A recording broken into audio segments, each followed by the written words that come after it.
할렐루야 시편인 146편부터 150편은 같은 할렐루야 시편이면서도 찬양하라는 대상이 각기 다름을 알 수 있습니다. 전편 146편이 내 영혼아 여호와를 찬양하라는 개인적인 감사 예배시로 나 자신에게 찬양하라고 요청한 것이라면 147편은 12절에서 예루살렘아 여호와를 찬송할지어다라고 하면서 이스라엘 민족에게 하나님을 찬양하라고 요청하였습니다. 2절과 3절에서 여호와께서 예루살렘을 세우시며 이스라엘의 흩어진 자들을 모으시며 상심한 자들을 고치시며 그들의 상처를 싸매시는도다라고 하신 말씀은 이스라엘 백성들이 바벨론 포로에서 해방되어 예루살렘으로 돌아와 무너진 성전과 성벽을 재건한 후의 상황으로 추정됩니다. 이방의 포로가 되어 고통당하던 그의 백성들을 예루살렘으로 다시 모으시고 재건하여 회복해 하신 하나님의 권능과 은혜를 감사하며 이스라엘아 하나님을 찬양하라는 것입니다. 그러므로 1절에서도 할렐루야 우리 하나님을 찬양하라는 요청 대상을 내가 아니라 우리라고 부르고 있습니다. 할렐루야 우리 하나님을 찬양하는 일이 선하며 찬송하는 일이 아름답고 마땅하도다라고 하였습니다. 무엇 때문에 하나님께서는 찬양받으시기에 마땅하십니까? 첫째는 하나님은 구속주가 되시기 때문입니다. 2절 이하에서는 하나님을 찬양해야 할 이유들을 말씀하고 있는데 첫 번째 이유를 여호와께서 예루살렘을 세우시며 이스라엘의 흩어진 자들을 모으시며 상심한 자들을 고치시며 그들의 상처를 싸매시는도다라고 하였습니다.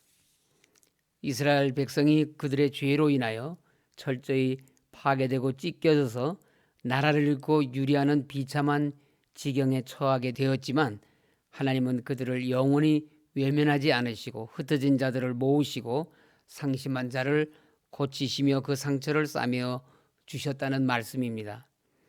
포로된 그 백성들이 예루살렘을 향해 모여들었고 그 황폐된 성전과 성벽을 재건하여 다시 새롭게 부흥의 역사를 준비할 수 있게 되었습니다. 이 모든 과정이 하나님의 뜻에 의해 이루어졌고 그분의 신실하신 언약대로 성취되었던 것입니다.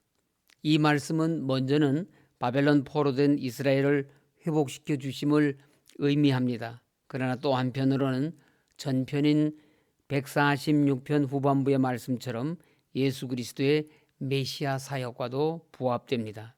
예수님은 무너진 예루살렘과 예루살렘 성전을 바로 세우시고 흩어진 자를 모으시며 상심한 자를 고치시고 그들의 상처를 싸매어 주시기 위해 오셨습니다.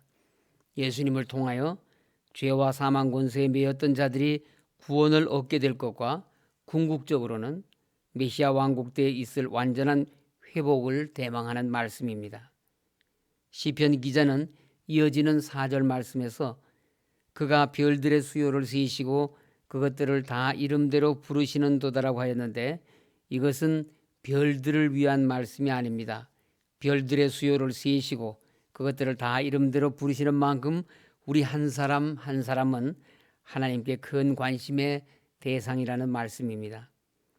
스바냐 선지자는 이러한 하나님의 관심과 사랑을 스바냐 3장 17절에서 너의 하나님 여호와가 너의 가운데 계시니 그는 구원을 베푸실 전능자이시라.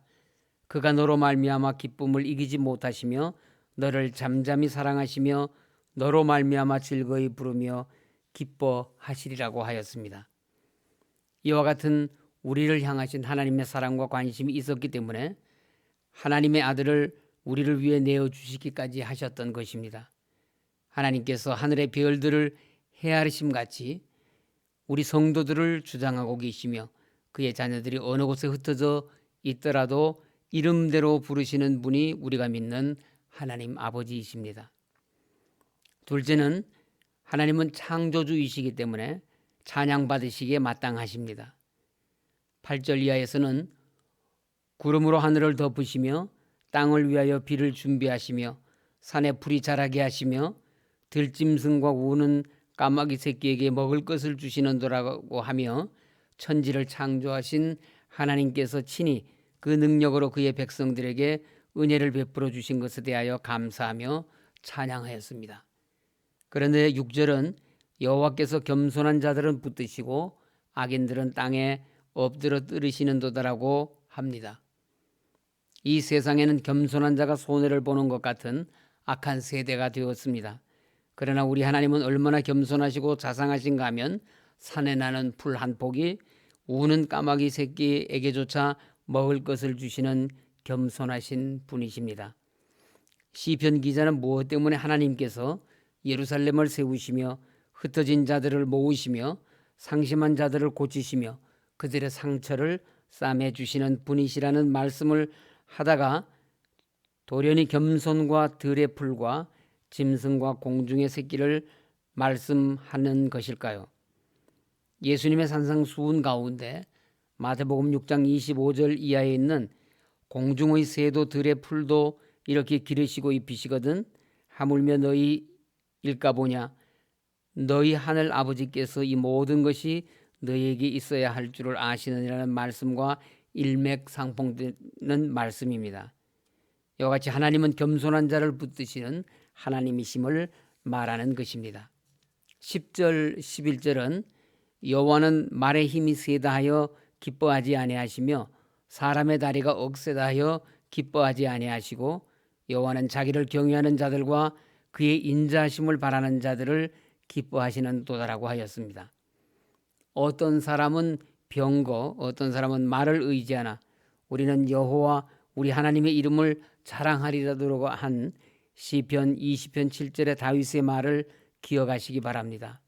우리는 이 세상의 외적인 조건과 환경, 자신의 능력만을 믿고 자만하지 말고 도리어 그 모든 것을 주시고 능력의 근원이 되시며 우리 삶의 주관자 되시는 하나님을 붙들고 하나님만을 높이고 경외하며 살아가야 합니다.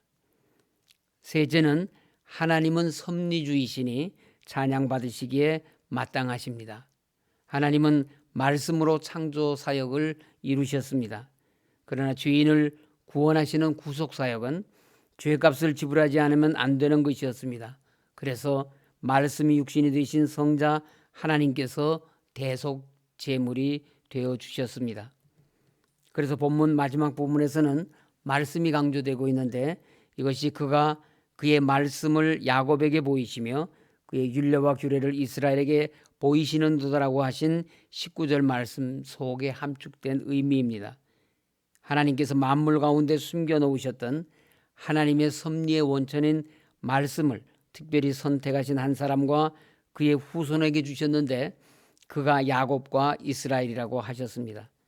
하나님께서는 이스라엘을 택하셔서 특별한 은총을 베풀어서 이 세상이 알지 못하는 진리의 말씀을 보이시고 계시하셨던 것입니다. 말씀을 야곱에게 보이셨다는 말은 앞으로 이루어 나가실 것을 계시하시고 언약하셨다는 뜻입니다. 그 보이신 말씀이 육신을 입고 나타나셨으며 성경으로 우리에게 주어졌습니다. 하나님께서 말씀을 보이시지 않으셨다면 허물과 죄로 죽은 인간은 하나님을 알지도 못하고 구원받을 길도 알지 못하여 영원히 멸망당하였을 것입니다. 야곱을 택하셔서 말씀을 보이시고 그의 자손들로 기록해 하셔서 전하여 주신 것과 말씀이 육신이 되어 이 땅에 오셔서 우리와 함께 하시는 것은 하나님께서 우리의 찬양을 받으셔야 할 이유 중 가장 마땅한 이유입니다. 말씀을 마치겠습니다. 시편 147편은 하나님에 대한 찬양을 요청하면서 우리가 하나님을 찬양하지 않을 수 없는 세 가지 이유를 제시하고 있습니다. 찬양은 전지전능하신 하나님의 은혜와 능력을 입은 자가 마땅히 드려야 할 경배이며 찬미입니다. 천지를 창조하시고 만사를 섭리하시고 우리를 구속하시고 주관하시는 하나님의 은혜를 찬양하며 하나님께 영광을 돌려드리는 성령 충만한 성도님들이 되시기를 간절히 소원합니다.